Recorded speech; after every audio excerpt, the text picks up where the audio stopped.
En dan die Duitse vlag, 3 horisontale bane van swart, rooi en geel.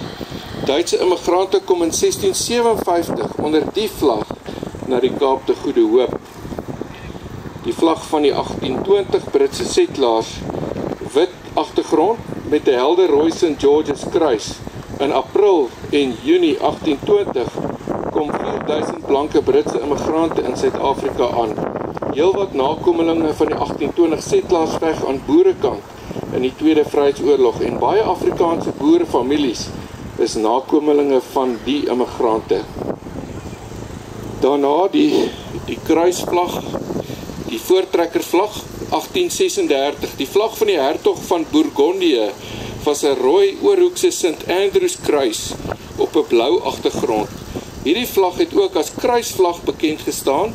Dit is later deur die voortrekkers Hendrik Potgieter en Stefanus Koeman tydens die groot trek gebruik. Vandaar ook die naam Potgieter en Koeman vlag. Daar is beweringe dat die naam Boer van die stad Bourgondië afkomstig is en die naam Boer dus direk aan hierdie vlag gekoppel kan word. 3 horisontale driehoeke, die Natalia vlag. 3 horisontale driehoeke van rooi, wit en blou. Op 14 Februarie 1840 word die Republiek van Natalia gestig en word die Natalia vlag in gebruik geneem en neergehaal op 2 Desember 1841 na die anneksasie van Natal deur die Engelse. Die volgende vlag, 2 horisontale blou bane met 'n horisontale golwende oranje baan in die middel. Dis die kruithoring vlag. 'n baie ou embleem in die Huis van Oranje. President Hofman van die Oranje Vrystaat het die gevoel dat hy deskundige advies moet inwin rakende die vlag en skryf in 1854 aan koning Willem III van Nederland dat die naam van die Huis van Oranje in die naam van die Vrystaatse Republiek vereer is.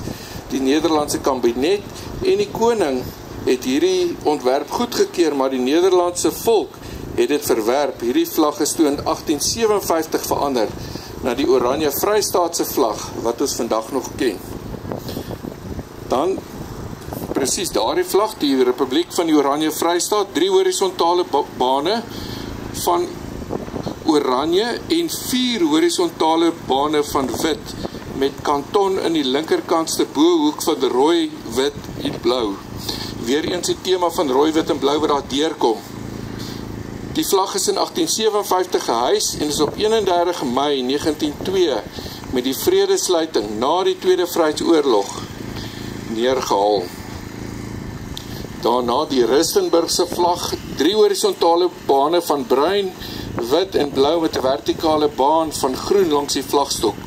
Volgens spekulasie kon daar geen materiaal gevind word om die rooi bo aan die vuurkleur aan te bring nie, maar dit was moontlik eerder as gevolg van die geskil tussen Paul Kruger en Stefanus Koeman oor die presidentskap. Paul Kruger se setel Rustenburg het toe besluit om die rooi in die vlag te vervang met bruin.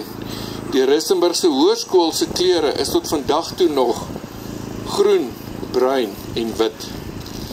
Dan die vlag van die Republiek van Goosen, 3 horisontale bane van swart, wit en rooi met vertikale baan van groen langs die vlagstok. Hierdie vlag het sy oorsprong uit die Duitse imperiale vlag. Dit is 'n bewys dat die trekkers met Duitse bloed in hulle are noordwaarts getrek het. Dit het egter die Britse owerheid ontstel. Die Britte wou hulle magsgebied noordwaarts uitbrei en die ooswaartse uitbreiding van die boere na Duits suidwes kon nie toegelaat word nie. Na die Tweede Vryheidsoorlogs vredesluiting op 31 Mei 1902 is die Republiek van Goosen by die Kaapkolonie ingelyf en is die vlag ook soos die Transvaalse vierkleur en Vrystaatse vlag neergehaal. Dan die vlag van die Republiek van Stellenland, 2 vertikale bane van groen en rooi met 'n wit 8-puntster in die middel. Die vlag ontstaan tydens die verskyning van Halley se komeet in September 1882. Die vlag was oorspronklik groen, maar die storie word vertel dat die president se vrou die vla op haar naaldwerkmasjien gemaak het en soos wat haar buie verander het, in die vlag verander. Stellenland was Sterland bekend het ook op 31 Mei 1902 met die Tweede Vryheidsoorlogsluiting deel van die Kaapkolonie geword en is die vlag neergehaal. Dan die rebellievlag 1914. 4 kleur met skuins oranje baan oor die vlag.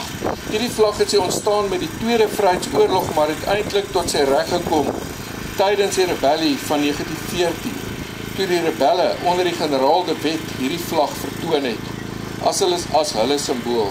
Vandaar dan ook die rebellievlag. Ek dink dit was die laaste vlag wat ons mag vertoon het. Ek dink die laaste vlag wat op ons lys is wat ons nie mag vertoon nie, was die Unie-vlag, maar ek dink nie weet wat dit gelyk. Na die Tweede Vryheidsoorlog het die Unie van Suid-Afrika tot stand gekom. Die nuwe Unie het egter geen amptelike nasionale vlag gehad nie. Na 'n gelang en uitgerekte parlementêre stryd in 1927-28 oor die vlagkwessie word besluit dat die Prinsevlag as basis gebruik, as basis sal dien vir die Unie-vlag, maar dat die vlaag van die twee boererepublieke en die Union Jack op die wit vlag aangebring sal word. Op maandag 24 Oktober 1927 word die vlag aanvaar. 3 horisontale bane ewe wyd van bo na onder, oranje, wit en blou. In die middel van die wit baan, die vlag van die Oranje Vrystaat, vertikaal ten volle oopgesprei afgehangende. Dan nou net die simboliek van die verskillende vlagkleure. Die blou verwys na die woonplek van God wat alles oorspan. Die rooi verwys na die Christus se bloed wat gestort is om versoening tussen God en mens te bewerkstellig. Dit simboliseer ook die bloed van voorsate wat gestort is vir vryheid en reg, soos wat tot vandag toe nog gebeur. Dit simboliseer reinheid, egtheid en suiwerheid, reinheid van gedagtes en dade, egtheid van bedoeling, suiwerheid van ras en taal. Groen verwys na hoop en groeikrag. Oranje verwys na godsdienstvryheid en die drang na suiwer verkondiging van Gods woord, soos deur die Geese en die Hugenote. Swart verwys na die dapperheid soos ons Duitse voorsate dit gedoen het. Geel verwys na eerbaarheid en burgertrou. Ek sê vir u baie dankie. Dit was my voorreg om ook hierdie voorlesing te doen. Baie dankie Piet, en ons hoop u het hierdie voorstelling baie geniet. Baie dankie.